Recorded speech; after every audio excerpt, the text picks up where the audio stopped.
문학에 아주 남다른 열정이 있었다고 해요. 그 배경은 성장 배경에 있는데 아버지께서 교학 주식회사라는 회사를 운영하고 계셨어요. 그래서 처음부터 그러니까 성장 배경에서 문학에 많이 노출이 되어 있었고 자연스럽게 문학을 읽을 기회가 많이 있었죠. 그리고 2권의 책을 이제 시집을 냈는데 첫 시집은 영시집이에요. 그 Small Stones, 작은 돌들이라는 영시집인데 그냥 영시집은 아니고 자작시, 자기가 쓴 시 6편을 영어로 번역한 시죠. 자기 친구였던 찰스 패처 그분하고 같이 사파를 더해서 15부를 찍었어요. 그때가 언제였냐면 1965년 크랜브룩 미술 아카데미에 유학하던 아주 초기의 작품입니다. 그런데 재미있는 것은 그 패처는 자기는 한국어를 전혀 모르고 최욱경은 영어가 서툰 상태에서 그 시집 작업을 했다는 것을 강조해요. 그런 면을 볼 때 그 뿌리 뽑힌 그 혼란스러운 속에서도 언어가 아직 안 된 상태에서도 그런 시도를 했다는 것이 더군다나 화가인데 언어 작업을 했다는 것이 최욱경 작가의 실험 정신을 아주 초창기부터 보여주는 것이 아닌가 그런 생각이 듭니다.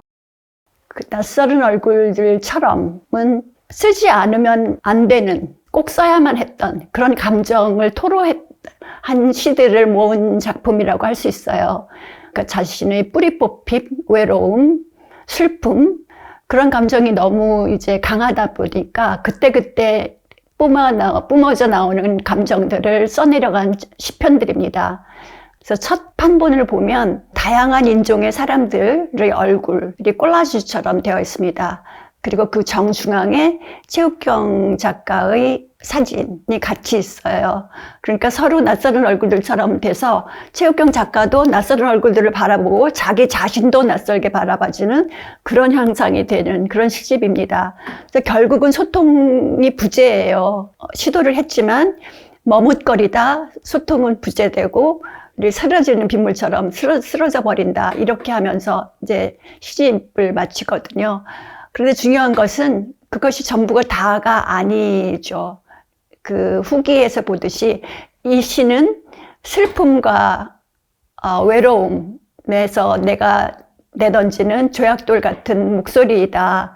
그렇지만 동심에 또 나는 동심을 고수하고 싶은 나의 소망이다. 이런 후기를 쓰거든요.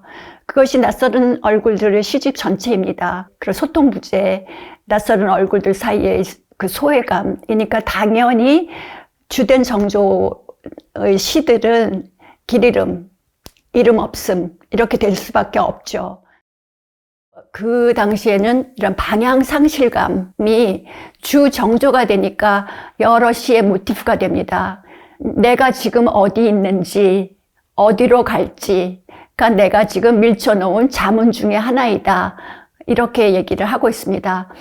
그러니까 이런 길 잃음의 정조가 바로 나의 이름 없음으로 이어지는데 나의 이름은 이라는 시를 보면 내가 이름이 없어져요. 그러니까 길 잃음인데 길 잃음은 곧 말 잊음까지 갑니다. 그래서 나는 길을 잃고 말을 잊어서 벙어리가 됐고 그리고 이름도 잃어서 이름 없는 아이입니다. 거기서만 멈추지는 않는다는 것이죠. 그러니까 반짝거리는 낙관성이 있어요. 그래서 거기를 우리가 주목할 필요가 있습니다.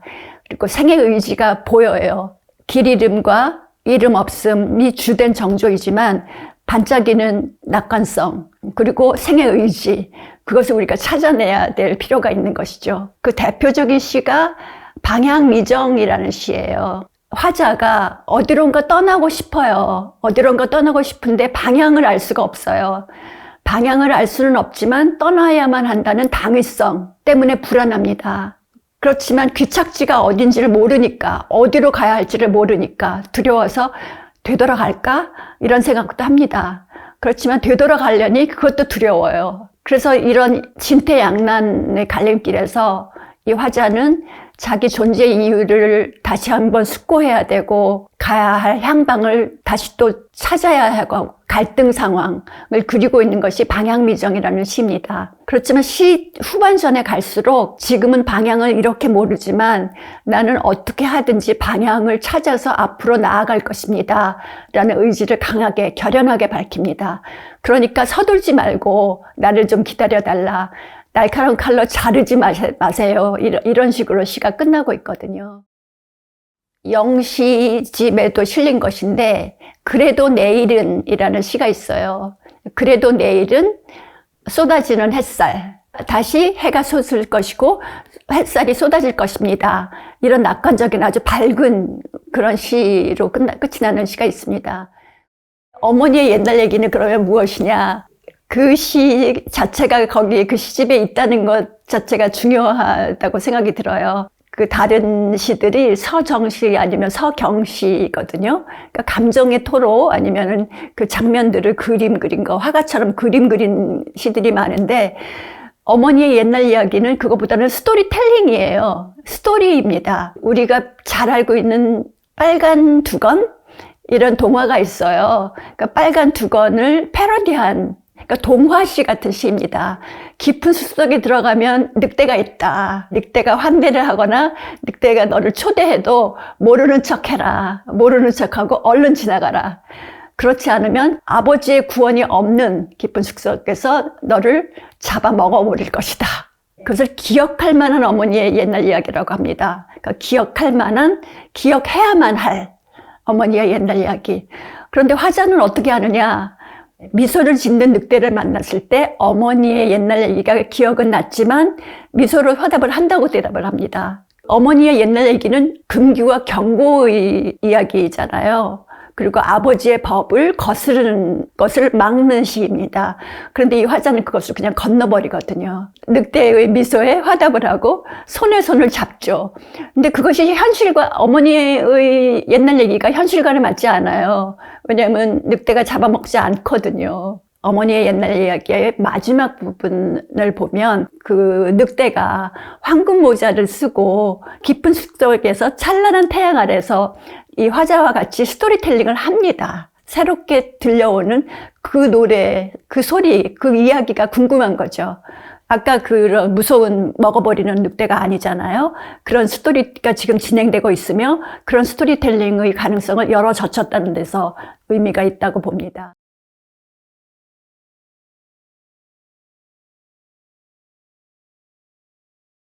이상한 나라의 앨리스는 1865년 영국 빅토리아 시대 때 옥스포드 대학의 수학 교수였던 찰스 러드위치 다치슨이 루이스 캐럴이라는 필명으로 발간한 가장 많이 읽히는 아동문학 중에 하나입니다.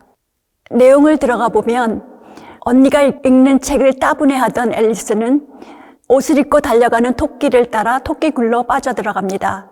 그 토끼굴의 환상의 나라에서 앨리스가 겪는 모험의 이야기가 앨리스의 이야기를 구성하는 꿈의 이야기입니다. 앨리스는 신체의 변화로 정체성이 붕괴되는데 너무 작아져서 자신의 눈물 웅덩이에 빠지는가 하면 너무 커져서 목이 길어진 뱀으로 오인받기도 합니다. 그리고 길거리에서 만나는 동물들과의 소통은 불가합니다. 이러한 이상한 나라의 앨리스의 의의는 이 이야기가 단지 모험의 이야기로 끝나지 않는다는 데 있습니다. 자신의 신체 변화로 정체성이 해체되어 혼동을 겪지만 앨리스는 자신의 정체성을 재구성하여 능동적인 주체로 재탄생한다는데 이 소설에 의의가 있습니다. 성장 이야기인 것이죠. 이와 더불어 앨리스는 자신의 꿈 이야기를 언니와 아이들에게 해줌으로써 언니와 아이들도 꿈을 꾸게 하는 스토리텔러로 재탄생한다는 것에 의의가 있습니다. 이상한 나라의 앨리스의 상상력은 최육경 작가의 예술에 많은 영향을 주었습니다. 여기 보시는 그림은 앨리스 기억의 파편이라는 그림입니다. 앨리스의 얼굴을 글자로 되어 있지만 진짜 얼굴은 없는 것 같습니다. 그리고 몸통을 보면 카드로 이루어져 있습니다. 글자 얼굴과 카드 몸통으로 이루어진 세계는 초현실의 세계입니다.